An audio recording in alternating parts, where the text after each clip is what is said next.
Hello, and welcome to the Outdoorsy Diva podcast. I'm your host, Lauren, the Outdoorsy Diva. Thanks for joining.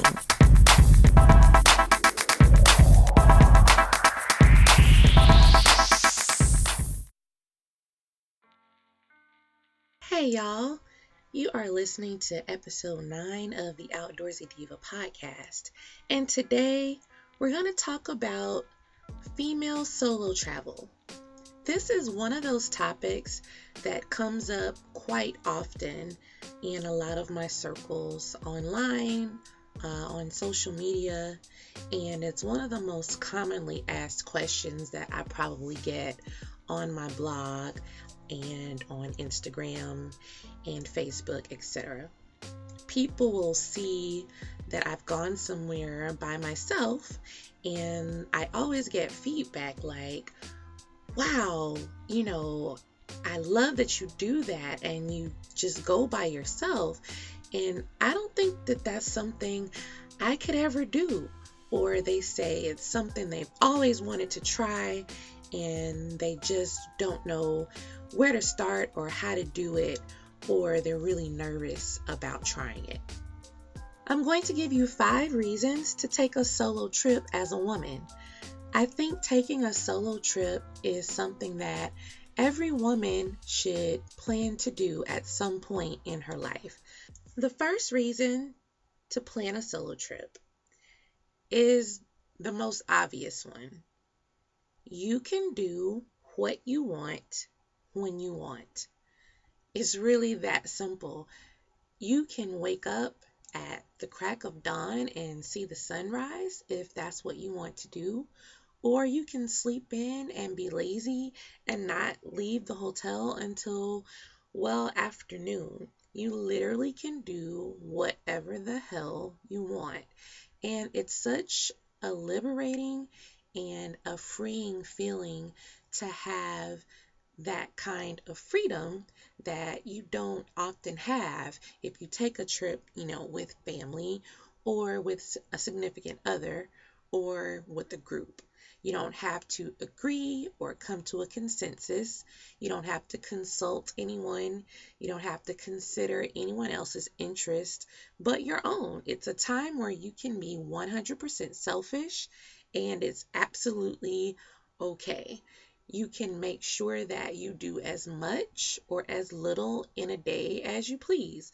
You can do one excursion, and then you can spend the rest of the day just enjoying the property where you're staying, or you can pack it all in and be gone from sunup to sundown. It really doesn't matter. You really can have the perfect trip because you're going to do 100% everything that you want to do. The second reason that you should take a solo trip is because it's going to stretch you, it's going to change you, and it's going to grow you in ways that you can't even imagine. Taking a solo trip is one of the most empowering things you can do as a woman. My first solo trip was actually to the Azores Islands in the middle of the Atlantic. And I actually went because I was preparing for a major shift in my life. My relationship was ending, and I thought I was literally going to lose my mind. So I planned this getaway just so I could go and reset and kind of get my mind right. And doing that, going to another country, which I talk about because I kept a daily journal on my blog. And I talk about when I go back and look at that journal now, how proud I was of every little milestone, not getting lost, finding the supermarket, finding pads when my period came on unexpectedly, being able to buy motion sickness medicine from a pharmacy using Google Translate because my Portuguese sucks. Those kinds of things just show you how independent you can be and how self-reliant you can be. You get into situations where it's just you and you have to figure it out. You have to put your big girl panties on and you have to make it happen. And that's just such an awesome feeling when you accomplish something like that, because you're like, hey, if I can do this, if I can conquer this, if I can manage this situation 100% by myself, there's really nothing that I can't do. The third reason that I think it's important for a woman to take a solo trip is because you will learn about yourself and you will learn to enjoy your own company. I can't tell you how many people I know who won't even go to a movie or have dinner by themselves.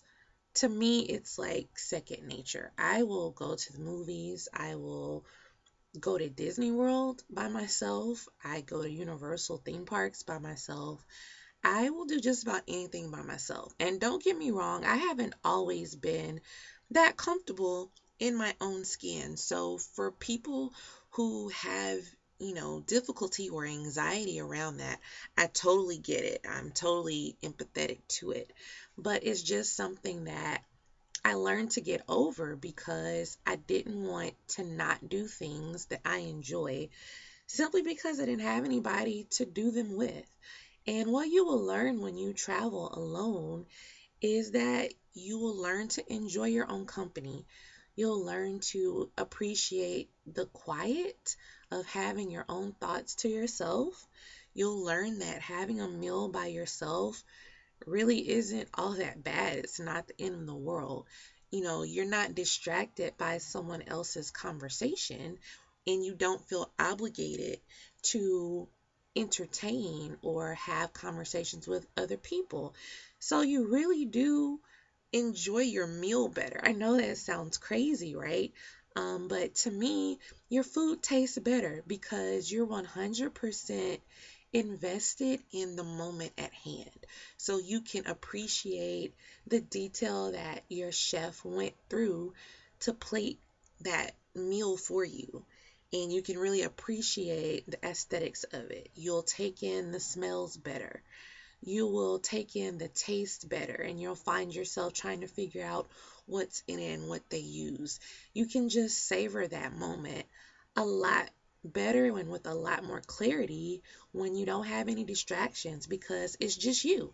The fourth reason to take a solo trip is because it is far more restful. Trust me, you will get so much more rest when you travel alone. And it's a simple reason for it. There's no stress of trying to please other people, and you don't have to wear those multiple hats that we wear as women, right? You don't have to be mom, you don't have to be girlfriend or wife, you don't have to be the homegirl or the friend attending to everyone's needs. As women, naturally, many of us are nurturers, and so it's in our nature to make sure that everyone else that we care about is okay. We want to make sure that everyone's happy, everyone's having a good time, that everyone is pleased. And when you travel by yourself, the only person whose needs you have to be concerned about are your own. And you don't realize the toll that it takes on you when you are so busy being concerned about the welfare of everyone around you until you don't have to do it. And once you experience that freedom of not having to be that person to worry about everyone else, it's almost addictive. And it's just such a different feeling. You will come back from your trip and you will actually feel like you really took a vacation because you didn't have to cater to anyone but yourself. I think you can sense a pattern here, right? Yourself. It's all about you when you have solo travel. So, my fifth and final reason for why it's so important for you to take a solo trip is that it's going to create opportunities to meet more people. When you travel with a group, you're going to consort and talk to and socialize with your group or your family or your significant other. You're just more likely to interact with the people that you came on the trip with. When you travel alone, you're more approachable for one because you're by yourself and people will just automatically want to talk to you. That's not always a good thing because sometimes you really are enjoying your own company and you just want to be left alone. But it's inevitable. You're by yourself, someone's going to want to talk to you, and it's a good thing. It's how you'll meet people, it's how you'll really learn about the culture of the place that you're visiting, and you just never know who you might meet. A funny story I like to tell is when I went on this hike, and this was also in the Azores to Lagoa de Fogo, and I really wanted to do this crazy hike down in this volcanic crater lake. And I did the hike, had my alone time. I did my yoga on the beach, on the shores of the lake. It was awesome. It was everything that I imagined it would be. And as I was getting ready to start my ascent up, I ran into another hiker who was a local. It was him and his dog Scott, and his name was Philippe. I'll never forget. And he was just so enamored with me, as to what made me come. Why did I come to his beautiful island by myself? He hadn't really interacted with other black people before. It was very limited, especially not a black American woman. And he was just really intrigued. So between his broken English and my horrible Portuguese, somehow we actually managed to have an actual conversation. And we talked for, I don't know, probably a good 30 or 45 minutes. And he kind of took it upon himself to be my guide on the way back up the mountain, to get me back safely to the road. And I didn't necessarily need it, but I totally appreciated the chivalry and the company. Although, funny story, I really had to pee. And this is the wild, y'all. So there's no porta potties and there's no bathrooms. The bush is your bathroom. And I'm thinking to myself, oh God, how can I get him to just go ahead so that I can get off this trail and go use the bathroom? What am I going to do? And it just never happened. He wasn't going to leave my side until he made sure that I made it back up and got to my car safely. So my poor bladder, I just had to suck it up, and wait, for him to leave. And then got out of my car and ran back down the hill and found a bush. But I digress. In any case, that's how you get those kinds of funny stories. You never know who you'll meet. And when you're alone, you just open yourself up for that opportunity to happen even more so, where you're going to meet really interesting people.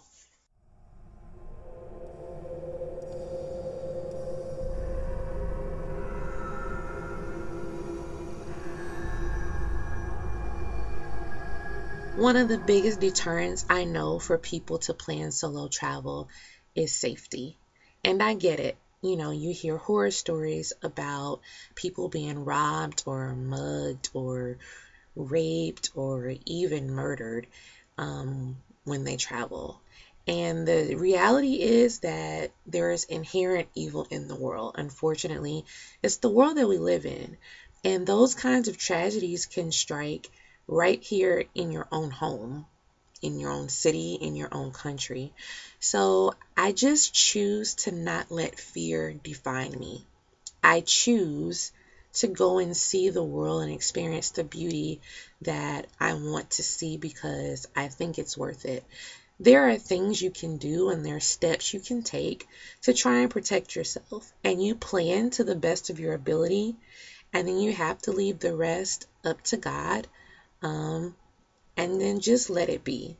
I have a really, really detailed post on the blog about solo travel tips for female travelers, and I will certainly dive into that in more detail because it does deserve a whole episode on its own, and I'll give you some really, really specific tips on ways you can stay safe when you travel solo. So how can you get started becoming a solo traveler? It's really simple. Book it. Book the trip. Pick a place. any place and book the trip. You don't have to jump off the deep end like me. I completely understand that I'm nuts. Going to an island in the middle of the ocean by myself as my very first solo trip is not something that your normal average person is going to do. I 100% understand that I'm wired a little bit different. But you can plan a solo trip, and it doesn't have to be somewhere quite so exotic. You can plan a trip domestically, even if it's just a day trip to a state park or to some attraction that's near your home. You can take a day and go to a theme park by yourself. One of my favorite podcasters and bloggers is Theme Park Hipsters, and she talks about solo travel to theme parks, planning trips to theme parks by yourself. That's her thing, that's her jam. And listening to her, I've become the expert at how to have the most fun at Disney World by myself as a grown adult 30-something-year-old woman. I took a solo trip to Sedona, Arizona this past fall. That was my empty nester. Congratulations, Mom, you got the kiddo off to college trip. For myself, I decided not to do something quite so grand. I haven't really explored the western part of the United States very much at all. So that was a place that I really wanted to see, and it was one of the most beautiful places I've ever seen and one of the most spiritual and relaxing trips I've ever had. That's an episode and blog post all on its own. But you can do this. You can plan an activity for yourself and just learn to enjoy your company. So I'm challenging you, listeners. I want you to think of somewhere that you've always wanted to go. It can be a restaurant, it can be a park, it can be a city or a state or another country. But I want you to make a promise to yourself that you're going to dedicate some me time and you're going to plan a solo activity. And this is homework, so that means I want to hear about it. I want you to tag me in it at Outdoorsy Diva. You can send me an email at podcast@outdoorsydiva.com and tell me all about your exciting solo adventure. If you have questions about solo travel that I didn't answer here on the podcast, you can also send me an email to podcast@outdoorsydiva.com. You can also hit me up on Instagram in the direct messages, or send me a Facebook message, or leave a comment right there on the podcast page at outdoorsydiva.com/podcast. Thank you so much for listening. I hope that you enjoyed this episode. And if you did, make sure you subscribe to the Outdoorsy Diva podcast. Be sure to check out Misadventures of an Outdoorsy Diva blog on outdoorsydiva.com. You can also keep up with me and my adventures, so check out all of my social channels. Find Outdoorsy Diva on Facebook, Twitter, Instagram, and Pinterest.